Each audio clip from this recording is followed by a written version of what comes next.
कहानी का शीर्षक है मुझे अपना भला खुद ही करना होगा।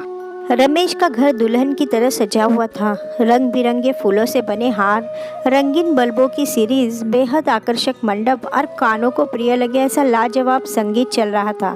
कोई भी राह से गुजरने वाला व्यक्ति 2 मिनट रुककर उस बंगले को देखता जरूर था। घर में आने जाने वालों की भीड़ लगी हुई थी। रमेश की मां प्राशी और उसके पिता रोनित शादी की तैयारियों में अत्यंत ही व्यस्त होने के साथ ही साथ अपने मेहमानों का स्वागत भी कर रहे थे। दूसरी तरफ रचना, जिससे रमेश का गठबंधन होने वाला था, लाल जोड़े में सजी धजी मानो कोई अप्सरा ही हो, इतनी सुंदर लग रही थी। उसे उसकी सारी सखी सहेलियां अपनी अपनी तरह से मशवरा दे रही थी और सभी बहुत ही खुश मस्ती के मूड में थी।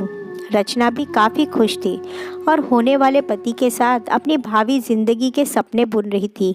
रचना की माँ सुभद्रा अपनी बेटी के लिए काफ़ी परेशान थी। उन्हें उसके भविष्य की चिंता हो रही थी। न जाने नए लोगों के बीच मेरी बेटी कैसे रहेगी, कितने नाजों से पाला है उसे, सबके साथ ससुराल में उसे पता नहीं क्या क्या सहना पड़ेगा। सुभद्रा का मन बार बार बेचैन हो रहा था। उसके मन में विचारों का एक तूफान चल रहा था। तब उससे रहा नहीं गया और सुभद्रा ने रचना को अपने कमरे में बुलाया और उसे समझाने लगी। रचना, देखो, तुम एक नई जगह जा रही हो, पता नहीं सब लोग वहाँ कैसे होंगे। अपनी हर चीज़ का ख्याल रखना, अपने गहने अपने ही पास रखना, सास ससुर से दूरी बनाकर रखना, वरना अगले ही दिन से तुम्हें काम पर लगा देंगे। हाँ, सबसे महत्वपूर्ण बात, रमेश को अपने नियंत्रण में शुरू से ही रखने की कोशिश करना और धीरे धीरे उसे अपना अलग घर बनाने के लिए कहती रहना। शुरू से ही ऐसा माहौल बना देना कि रमेश को एहसास होने लगे कि तुम यहाँ खुश नहीं हो। उसकी माँ के साथ तुम्हारा निभ पाना मुश्किल है। अपनी माँ सुभद्रा की इन सभी बातों को रचना बहुत ध्यान से सुन रही थी और समझने की कोशिश भी कर रही थी। हर लड़की जिस तरह सबसे ज़्यादा अपनी माँ को मानती है, उनकी हर बात को सही जानती है, ठीक वैसे ही रचना के लिए भी उसकी माँ ही उसकी रोल मॉडल थी। उनकी बातें आपस में हो ही रही थी कि बाहर काफ़ी ज़ोर से शोर सुनाई दिया। बारात आ गई, बारात आ गई। तभी सुभद्रा और रचना भी कमरे से बाहर आ गई। कुछ ही घंटों में रमेश और रचना का विवाह भी संपन्न हो गया। जीवन भर का गठबंधन दोनों के बीच बन गया। उसके बाद विदाई की बेला आ गई। रचना अपनी माँ और पिता के गले मिलकर भीगी पलकों से रमेश के साथ कार में जाकर बैठ गई और कार वहाँ से रमेश के घर की तरफ रवाना हो गई। रचना के घर पर पहुँचते ही प्राशी ने जोरदार तरीके से अपनी बहू का स्वागत किया। उसके हाथों की हल्दी वाली छाप और अलता से रंगे लाल कदमों से प्राशी के मन में खुशी और प्यार का सागर उमड़ पड़ा। उसे प्यार सहित प्राशी ने गृह प्रवेश करवाया। भगवान से आशीर्वाद लेने के उपरांत घर के बड़े बुजुर्गों का आशीर्वाद लेने के लिए रचना से कहा। शादी के उपरांत भी सभी रस्में पूरी करते करते रात हो गई। रमेश की बहन और उसकी सखियों ने रचना को रमेश के कमरे में पहुंचाया और फिर रमेश और रचना हमेशा के लिए तन मन से एक हो गए। धीरे धीरे घर के सभी मेहमान अपने घर वापस लौट गए। अब घर में सिर्फ रचना, रमेश और रमेश के माता पिता ही रह गए। रचना का सभी लोग बेहद ख्याल रखते थे। प्राशी तो रचना को अपनी बेटी की तरह ही रखती थी। उसे प्यार से यहाँ भी सभी अनु कहकर बुलाते थे। रचना हैरान थी। उसे बार बार अपनी माँ के शब्द याद आ रहे थे, पर कैसे मैं यह सब शुरू करूँ? वह अपने मन ही मन सोच रही थी। इसी उधेड़-बुन में रचना कुछ परेशान रहने लगी। यहाँ इतना प्यार मिल रहा था कि गलती निकालने का कोई अवसर उसे नहीं मिल पा रहा था। कुछ दिन यूं ही बीत गए और फिर धीरे धीरे रचना ने रमेश से महंगी महंगी चीज़ों की फरमाइश शुरू कर दी। रमेश रचना की हर फरमाइश पूरी कर देता था। हीरे का सेट भी रमेश ने उसे अपनी पहली रात को ही गिफ्ट में दिया था, लेकिन रचना की फरमाइश दिन प्रतिदिन बढ़ती ही जा रही थी। एक दिन अनु ने अपनी सास प्राची से कहा, माँ जी, मुझे आपका सोने का हार व कंगन बहुत पसंद है। उसके इतना कहते ही प्राची ने उसे कहा, अनु 2 मिनट रुको। फिर तुरंत ही प्राची अपना सोने का सेट लेकर आ गई और रचना को देते हुए बोली, तुमने तो बेटा मेरी मुश्किल ही आसान कर दी। मैं कब से सोच रही थी कि तुम्हें क्या दूँ। ये लो, अभी शादी के वक्त ही लिया है। एक बार फिर रचना दंग रह गई।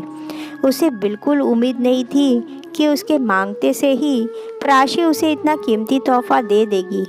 कोई बड़ा कारण ना मिलने के बावजूद भी अब रचना ने रमेश से बोलना शुरू कर दिया। रमेश, तुम्हें नहीं लगता कि हमें भी अपने लिए एक अलग घर ले लेना चाहिए? उसकी बात सुनकर रमेश चौंक गया। ये क्या कह रही हो अनु? इतना घटिया ख्याल तुम्हारे दिमाग में आया ही कैसे? यहाँ क्या तकलीफ़ है तुम्हें? सब कितना प्यार करते हैं तुम्हें। मैं सोच भी नहीं सकता था कि तुम्हारे दिमाग में ऐसा भी कुछ आ सकता है। रमेश की बात सुनकर रचना उससे नाराज़ हो गई और 2-3 दिनों तक उसने रमेश से बात नहीं की। लेकिन रमेश ने इस बात के लिए उसे बिल्कुल भी नहीं मनाया। अब रचना ने प्राची के साथ भी गुस्सा दिखाना, बात न करना सब शुरू कर दिया। प्राची भी रचना का बदला हुआ रूप देख रही थी और सोच रही थी कि ऐसा तो कुछ भी नहीं हुआ, फिर रचना ऐसा व्यवहार क्यों कर रही है। शायद रमेश के साथ कुछ खटपट हो गई होगी। 1-2 दिन में सब ठीक हो जाएगा, ऐसा सोचकर प्राची ने उस बात को ज़्यादा गंभीरता से नहीं लिया। रचना के पास लगभग हर रोज़ ही उसकी माँ का फ़ोन आता था और काफ़ी देर तक उनकी बातचीत भी होती थी। अपनी माँ की सिखाई बातों में मेरा ही तो फ़ायदा है, रचना हमेशा यही सोचती थी। मेरी माँ जो भी कर रही है मेरे अच्छे के लिए ही तो कर रही है। फिर एक दिन रचना ने बिना किसी से पूछे, बिना बोले ही अपना सूटकेस तैयार कर लिया। रमेश ने ऑफिस से आकर देखा तो पूछ बैठा, अनु, ये सब क्या है? घर की बहुत याद आ रही है क्या? मुझे कहती मैं तुम्हें छोड़कर आता, 2-4 दिनों के लिए चली जाओ, फिर मैं लेने आ जाऊंगा। लेकिन रचना ने गुस्से में रमेश को जवाब दिया, रमेश, जहाँ मेरी भावनाओं की कदर नहीं, वहाँ रहने का मेरा मन भी नहीं। क्या क्या बोल रही हो अनु तुम? क्या तुम गुस्से में घर छोड़कर जा रही हो? हाँ, मैंने तुमसे सिर्फ अलग घर लेने को ही तो कहा था, रिश्ता तोड़ने के लिए नहीं। हम आते जाते रहेंगे ही, सभी लोग अलग रहते हैं। मैंने कौन सी नई बात कह दी है? रचना के मुंह से ऐसे शब्द सुनकर रमेश नाराज़ हो गया और स्पष्ट शब्दों में कह दिया, अनु, तुम्हारी यह इच्छा मैं कभी पूरी नहीं कर सकता, नहीं करूँगा। तुम्हें जो करना है करो। और रमेश कमरे से बाहर चला गया। रचना ने सोचा था सूटकेस देखकर और ऐसी धमकी से रमेश पिघल जाएगा, लेकिन ऐसा हुआ नहीं और रचना घर छोड़कर अपने मायके चली गई। सुभद्रा ने रचना से कहा, बेटे, डरने की कोई बात नहीं, देखना अभी 2-4 दिन में ही रमेश तुम्हें लेने आ जाएगा। लेकिन देखते ही देखते 2-4 दिन ही क्या, हफ्ते और महीने निकल गए, लेकिन रमेश नहीं आया। तभी सुभद्रा ने अपनी बेटी से कहा, घी सीधी उंगली से निकलने वाला नहीं है, अभी हमें बड़ा कदम उठाना पड़ेगा, तभी तुम अलग रमेश के साथ सुकून से रह सकोगी। रमेश को डराने के लिए तलाक के कागज़ भिजवा देते हैं, तब तो वह अवश्य ही तुम्हारी बात मान जाएगा। इच्छा ना होते हुए भी रचना अपनी माँ का विरोध नहीं कर पाई और तलाक के कागजात भिजवा दिए। रमेश ने भी बिना कुछ सोचे हस्ताक्षर कर कागज़ वापस लौटा दिए। उन कागज़ों पर रमेश के हस्ताक्षर देखकर सुभद्रा और रचना हैरान रह गई, लेकिन उन्होंने आगे कोई कार्यवाही नहीं करी।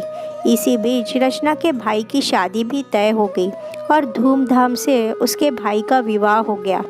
रचना के घर अब उसकी भाभी भी आ गई, जो बहुत ही सीधी सादी और अत्यंत ही शालीन परिवार की सुशील लड़की थी। उसने आते ही घर में खुशियाँ बिखेरने शुरू कर दिया।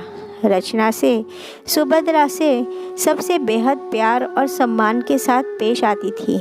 घर में सभी का ख्याल रखती और घर को भी सुंदरता से सजाना उसे बहुत पसंद था। रचना उसकी तरफ जब भी देखती उसे अपने मन में कुंठा होती थी कि मैं भी तो ऐसे ही रह सकती थी। वहाँ तो सब मुझे कितना प्यार करते थे। खैर, धीरे धीरे वक्त बीतता गया। रचना ने सोचा अभी तो शुरुआत ही है, 1-2 महीने में ज़रूर भाभी भी अलग होना चाहेगी और माँ उन्हें प्यार से अलग भी कर देंगी। फिर एक दिन रचना ने सुभद्रा से पूछ लिया, माँ भैया भाभी अलग रहने कब जाएंगे? यह सुनते ही सुभद्रा का क्रोध 7वें आसमान पर था। क्या क्या कहा अनु? तुम्हें शर्म आनी चाहिए। तुमने ऐसा सोचा भी कैसे? देखा नहीं हम लोग कितने प्यार से रहते हैं, और तुमने हमारे बारे में भी नहीं सोचा कि हम दोनों पति पत्नी अकेले कैसे रहेंगे। आगे से कभी भी ऐसी बात अपनी जुबान पर मत लाना और अपनी भाभी के सामने तो कभी भी ऐसी बात ना करना। अपनी माँ का दोगला रूप देखकर रचना सन्न रह गई। वह समझ नहीं पा रही थी कि वह क्या बोले और क्या करे। दूसरे दिन सुबह सुबह उसने तलाक के कागज़ निकालकर अपनी माँ को दिए और कहा, माँ इन्हें जला देना। सुभद्रा चौंक गई। ये क्या बोल रही हो रचना? मैं जो कुछ भी कह रही हूँ तुम्हारे भले के लिए ही तो है। चुप रहो माँ, मुझे अपना भला अब खुद ही करना होगा। और रचना ने अपना सूटकेस जो उसने रात को ही भर लिया था उसे लेकर वह निकल गई। सुभद्रा उसे जाते हुए देखती रह गई, लेकिन शायद वह समझ गई थी, इसलिए न कुछ कह सकी और ना ही उसे रोक सकी।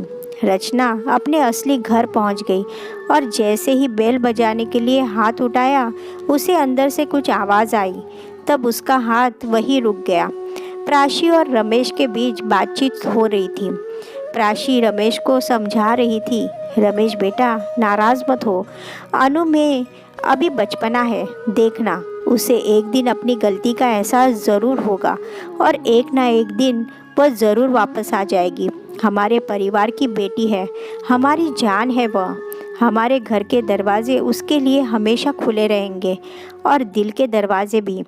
रमेश, हमारे देश में बेटियों को कोख में ही मार डालते हैं या कभी कभी तो पैदा होते से ही हत्या कर देते हैं। एक बार बेटी तब मरती है और एक बार बेटी को बहू बनाकर ससुराल वाले मार डालते हैं। बेटी को मायके और ससुराल में मारने वालों की कमी नहीं है, लेकिन मुझे मेरी बेटी का इंतज़ार रहेगा। उसके अलता वाले लाल पाँव की छाप और हल्दी वाले हाथों की छाप आज भी मेरे आँखों के सामने आ जाती है। रमेश, देखना वो बहुत ही अच्छी लड़की है, वह वापस अवश्य आएगी। इतने में बाहर से फूट फूट कर रोने की आवाज़ आती है। रचना बेल नहीं बजा पाती। प्राची की बातें सुनकर वह भावुक हो जाती है और अपनी भावनाओं पर उसका संयम नहीं रह पाता। वह फूट फूट कर रोने लगती है। तभी प्राची और रमेश दरवाज़ा खोलते हैं और रोती हुई अपनी अनु को प्राची गले से लगा लेती है। अनु के मुंह से आज प्यार भरा शब्द निकलता है, माँ, माँ मुझे माफ़ कर दो, मैं बहक गई थी।